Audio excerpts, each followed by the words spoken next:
Penggemar sambal kini tidak harus mengulek cabai sendiri. Banyak sambal kemasan yang dijual di pasaran dengan berbagai varian rasa, seperti sambal bawang, sambal geprek, dan sambal udang.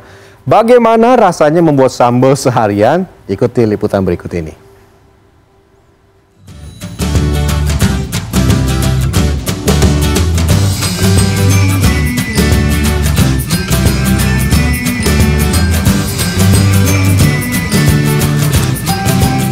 Nasi anget ketemu sama ayam goreng, paling cocok kita cocolin pakai sambal.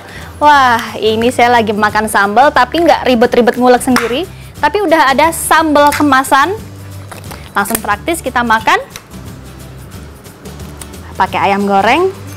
Waduh, ini rasanya pasti pedes banget. Saya jadi penasaran, seperti apa sih cara pembuatan sambal kemasan yang ada di kota Surabaya? Ikuti terus perjalanan saya dalam sehari menjadi pembuat sambal.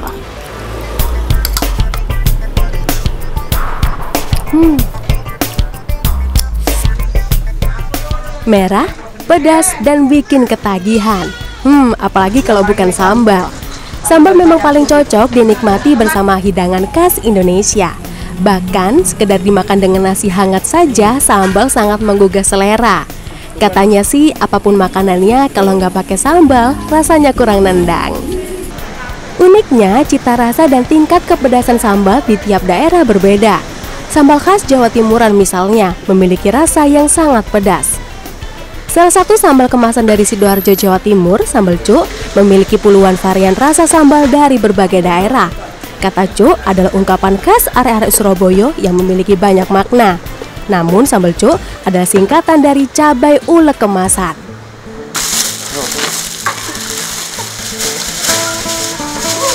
Bahan utama yang digunakan dalam pembuatan sambal adalah cabai rawit dan cabai merah. Pertama, kita bersihkan tangkai cabai satu persatu, lalu pisahkan cabai rawit dan cabai besar. Di dalam tumpukan cabai yang sebanyak ini, biasanya kita akan menemukan beberapa cabai yang kondisinya memang kurang begitu bagus. Ini ada yang busuk, udah berkerut seperti ini. Nah, kita harus sisihkan ke tempat yang lain. Tapi walaupun busuk, kita tetap bisa manfaatkan untuk bisa kita tanam di depan rumah dengan di halaman rumah.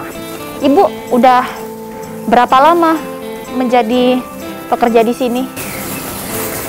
5 tahun lebih. Dalam sehari biasanya ibu berapa banyak cabainya yang dibersihkan, Bu? 1 kintal lebih. Kita tapi rame-rame.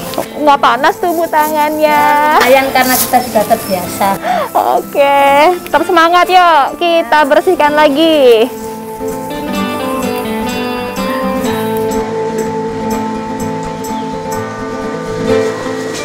Setelah cabai dibersihkan dari tangkainya, kini saya bersiap memasuki dapur untuk mengolah sambal. Kali ini saya akan membuat sambal varian ayam geprek. Sebelum masuk ke dapur, semua pekerja wajib mengikuti protokol kesehatan. Sebelum kita memasuki ruangan steril yang ada di dalam, untuk kita mulai masak sambalnya, kita juga harus memakai baju khusus seperti ini. Rambutnya juga harus kita pakaiin penutup kepala, jangan sampai rambutnya keluar-keluar, supaya di dalamnya hasil sambalnya biar bersih dan higienis. Saya harus memastikan semua atribut pakaian rapi dan bersih. Di dalam dapur, cabai masih harus melalui proses pengecekan. Cabai busuk atau tidak layak pakai harus dibuang. Setelah lolos pengecekan, semua bahan seperti cabai rawit, cabai besar, dan bawang putih masuk ke tahapan pencucian. Cabai rawit dan cabai merah harus direndam di dalam air garam selama 5 menit untuk menghilangkan pestisida yang menempel di kulit cabai. Setelah direndam, cabai lalu diangkat dan dicuci di bawah air mengalir. Aduh, ini batuknya beneran, bukan karena sakit batuk, tapi karena cabenya ini menyengat, ternyata bisa bikin ada efek-efek batuk, pedes-pedes gitu loh. Ampun.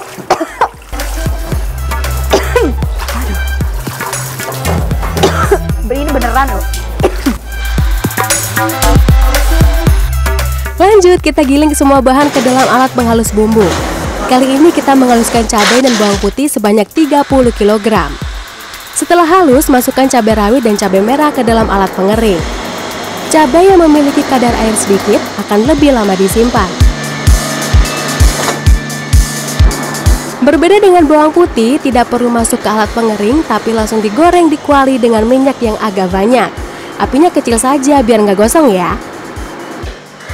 Setelah kadar air cabai menyusut, masukkan bawang putih yang sudah digoreng, tambahkan bumbu dan masak jadi 1 sampai matang. Setelah kurang lebih 4 jam, sambal sudah matang dan siap untuk dikemas. Pertama, masukkan sambal ke dalam kemasan dengan berat 140 gram. Lalu tutup kemasan, rekatkan dengan alat khusus, dan masukkan ke dalam air supaya sambal yang sudah dikemas menjadi dingin. Setelah semuanya selesai dikemas, kini saatnya memasang label sambal sesuai dengan variannya.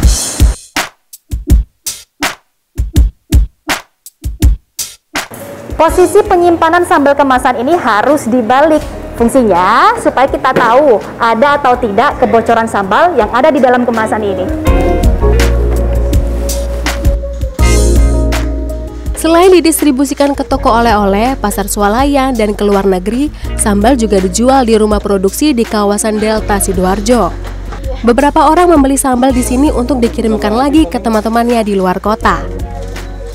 Lalu awalnya saya beliin dulu, terus lama-lama kayak mereka ketagihan gitu. Jadi akhirnya teman-teman saya kan banyak yang di Jakarta, Bandung, pokoknya kayak di Bekasi juga ada. Daerah-daerah gitu lah pokoknya, sampai di Lampung juga sebenarnya.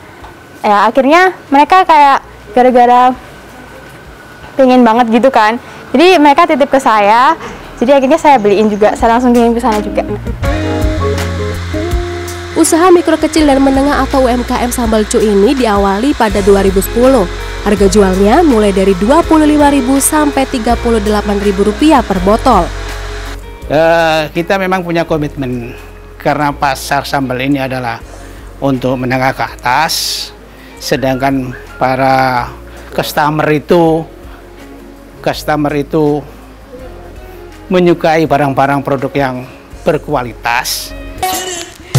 Selain sambal cu, ada juga UMKM sambal kemasan lainnya seperti sambal Busandra.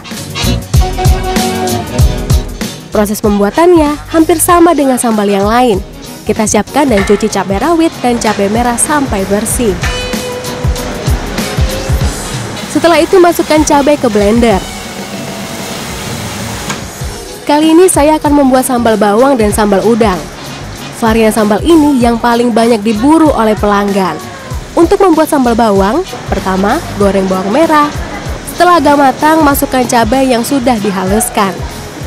Meskipun sudah ada alat yang berputar otomatis untuk mengaduk sambalnya, tapi kita juga harus perlu nih mengaduknya secara manual karena supaya kita menghindari sambal yang gosong di paling bawah supaya tetap enak. Hati-hati ya. Panas. Aduknya pelan-pelan ya supaya menghasilkan sambal yang matang dengan sempurna. Setelah membuang sambal yang gosong di bagian bawah wajan, tetap aduk sambalnya terus sampai matang. Setelah semuanya tercampur, kita goreng selama kurang lebih 40 menit. Dan itu juga sebagai pengawet alami ya. Jadi kita sama sekali di sini tidak memakai pengawet apapun. Jadi kita harus gorengnya 40 menit dengan rasa yang cukup panas di dapur ini. Very hot. Selain sambal bawang, ada juga sambal udang. Bahan dan cara membuatnya sama seperti sambal bawang. Hanya saja kita tambahkan udang goreng. Nah, untuk kita bikin sambal udang seperti ini, kita harus goreng udangnya sampai kering dengan ukuran udangnya nggak terlalu besar, nggak terlalu kecil, supaya kita langsung masukin aja ke minyak. Semuanya. Nanti kita biarkan utuh saja udangnya, supaya nanti kalau kita makan tetap kerasa ada udang-udangnya yang crunchy-crunchy.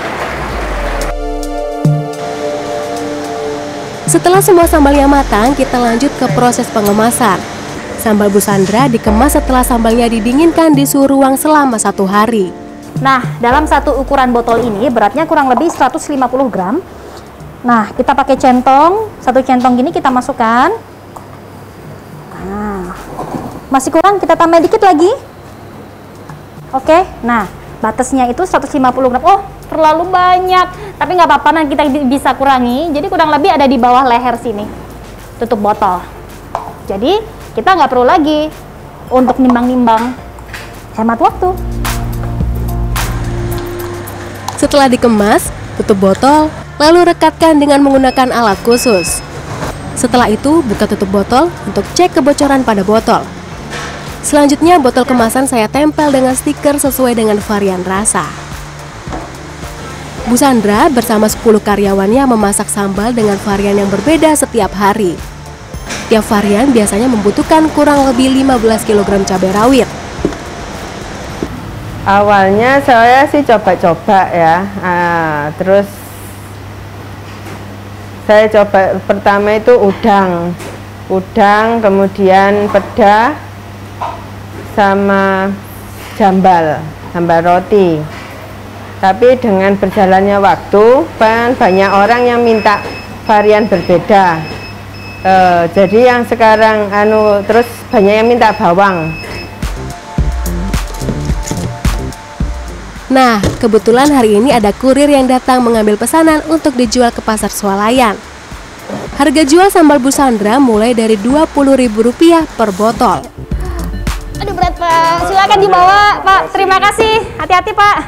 Aduh, itulah tadi serangkaian kita membuat sambal beragam, berbagai macam sambal yang ada di kota Surabaya. Sekarang saya jadi lapar, saya jadi pengen untuk makan sambal. Udahan dulu deh. Untuk itu, inilah dia sehari menjadi pembuat sambal yang memang terlihatnya sederhana, tapi bikin ngos-ngosan juga. Odi Cornelia, Heru Dwi Sudarmanto, Surabaya, Jawa Timur.